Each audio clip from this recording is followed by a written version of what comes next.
Assalamualaikum warahmatullahi wabarakatuh dan salam sejahtera. Hari ini kumpulan kami akan membentang tentang kesalahan bahasa dalam media sosial. Kumpulan kami terdiri daripada 3 orang ahli iaitu Nur Arina Alia binti Muhammad Kamil, Nur Sabrina Maisarah binti Ahmad Zalani, Maizatul Akmal binti Mansur. Pembentangan ini terdiri daripada definisi kesalahan bahasa, definisi media sosial, jenis-jenis kesalahan bahasa dan contoh, serta kesimpulan.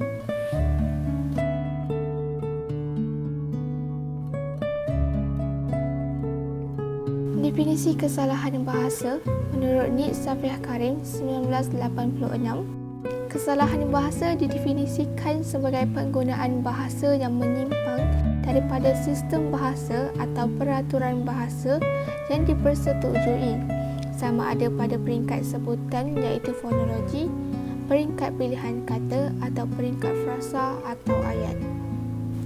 Menurut Cordes 1981, kesalahan berbahasa didefinisikan sebagai bentuk-bentuk pertuturan yang menyimpang atau menyalahi bentuk-bentuk pertuturan jati. Bagi definisi media sosial merujuk kepada satu rangkaian komunikasi di atas talian iaitu online yang dapat menghubungkan para pengguna dari serata dunia. Contoh media sosial ialah Facebook, Instagram, Twitter dan WhatsApp. Terdapat 8 jenis kesalahan bahasa.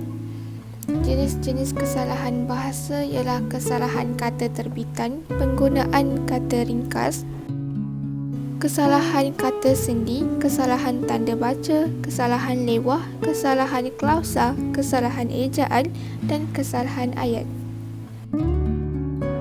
Apakah itu penggunaan kata ringkas? Penggunaan kata ringkas atau singkatan ialah penyingkatan sesuatu perkataan atau frasa.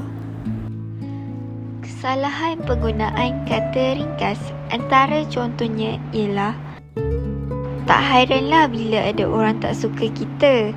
Kesalahan pada contoh pertama ialah penggunaan perkataan tak. Sepatutnya perkataan tak diganti dengan tidak. Contoh kedua pula ialah bagi tahu je terus terang. Kesalahan pada contoh kedua ialah penggunaan perkataan je. Sepatutnya perkataan je diganti dengan sahaja. Apakah itu kata terbitan? Kata terbitan ialah bentuk kata yang mengandungi kata dasar yang mendapat atau menerima imbuhan. Kesalahan kata terbitan antara contohnya ialah kenapa perlu doa untuk orang tersayang. Kesalahan pada contoh pertama ialah perkataan doa. Sepatutnya perkataan doa ditulis sebagai berdoa. Contoh kedua pula ialah untuk buktikan yang kita betul-betul sayang dengan meletakkan mereka di bawah jagaan Allah. Kesalahan pada contoh kedua ialah perkataan buktikan. Sepatutnya perkataan buktikan menjadi membuktikan.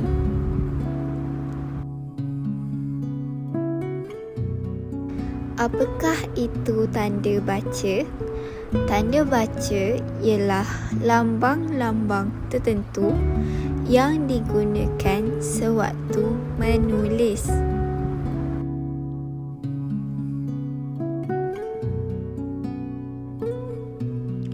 Kesalahan penggunaan tanda baca antara contohnya ialah berdoalah kerana sifat Allah itu Maha mendengar.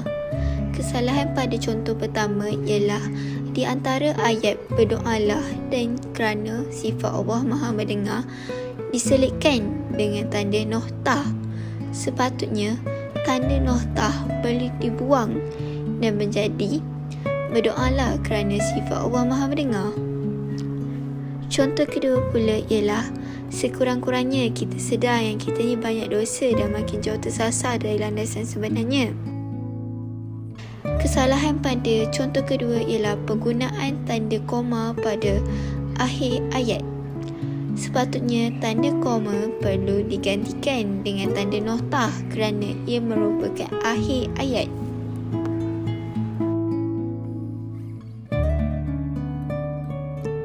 Apakah itu kata sendi? Kata sendi berfungsi sebagai sendi yang merangkaikan frasa nama dengan kata-kata atau frasa lain yang ada berkaitannya dalam sesuatu ayat. Kesalahan kata sendi antara contohnya ialah selalu berdoa dekat Allah supaya aku dan kau dijadikan kita. Kesalahan pada contoh pertama ialah penggunaan kata sendi dekat.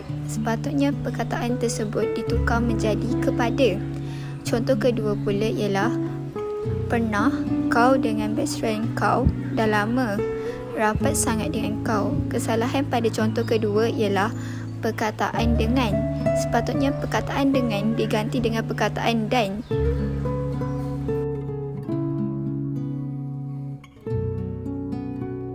Apakah lewah? Bentuk lewah bermaksud menambah sesuatu perkataan secara berlebih-lebihan atau tidak perlu. Buat para waris, ucapan terima kasih yang tidak terhingga kerana turut bersama menyumbangkan dan memberikan dorongan dan bantuan kepada kami untuk menjaya zaman ini.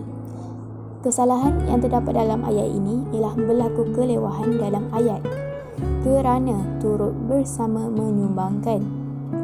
Pembetulannya ialah gugurkan perkataan turut menjadi kerana bersama menyumbangkan.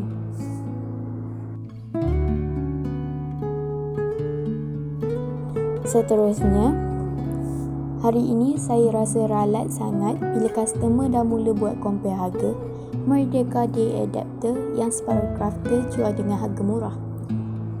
Kesalahan yang terdapat dalam ayat ini ialah berlaku kelewahan dalam ayat. Customer dah mula buat compare harga Merdeka Day. Pembetulannya ialah gugurkan perkataan buat menjadi customer dah mula compare harga Merdeka Day.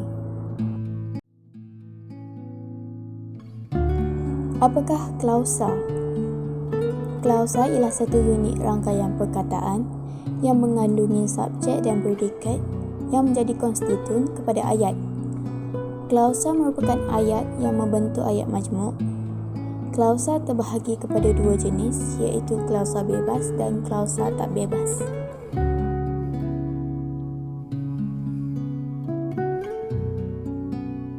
Sebagai contoh, petang ini saya akan mendedahkan kronologi penipuan demi penipuan salah seorang leader atomi di Malaysia. Kesalahan ialah perkataan dari segi kelewahan bahasa dari ayat salah seorang leader atomi di Malaysia. Pembetulannya ialah perkataan salah perlu digugurkan menjadi seorang leader atomi di Malaysia. Apakah kata ejaan? Ejaan ialah satu set kelaziman yang melaraskan cara menggunakan grafem untuk melambangkan sesuatu bahasa dalam bentuk bertulis. Dalam kata lain, ejaan ialah terjemahan bunyi bertutur iaitu fonem ke dalam tulisan iaitu grafem. Ejaan ialah salah satu unsur ortografi dan ejaan yang amat baku ialah unsur preskriptif. Sebagai contoh, bantulah ibu ayah walau sekadar mengambilkan minuman kerana kita akan mendapat pahala. Kesalahan ialah dalam ejaan sekadar dan kerana. Pembetulannya ialah perkataannya betul ialah sekadar ditukar menjadi sekadar dan kerana ditukar menjadi kerana. Apakah ayat? Ayat ialah satu unit pengucapan yang paling tinggi letaknya dalam susunan tata bahasa dan mengandungi makna yang lengkap. Ayat boleh terbentuk daripada satu perkataan atau susunan beberapa perkataan yang pengucapannya dimulakan dan diakhiri dengan kesenyapan.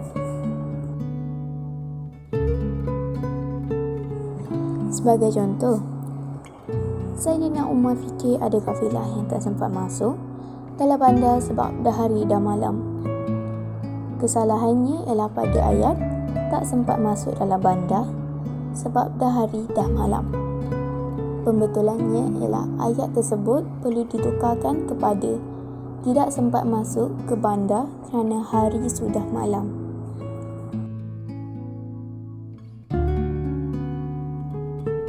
Kesimpulannya, terdapat banyak bahasa dalam penulisan di media sosial. Penggunaan bahasa yang salah dalam penulisan di media sosial akan menyebabkan kemerosotan bahasa Melayu. Justru itu, kesalahan yang dilakukan perlu diperbetulkan supaya dapat mengekalkan martabat bahasa Melayu.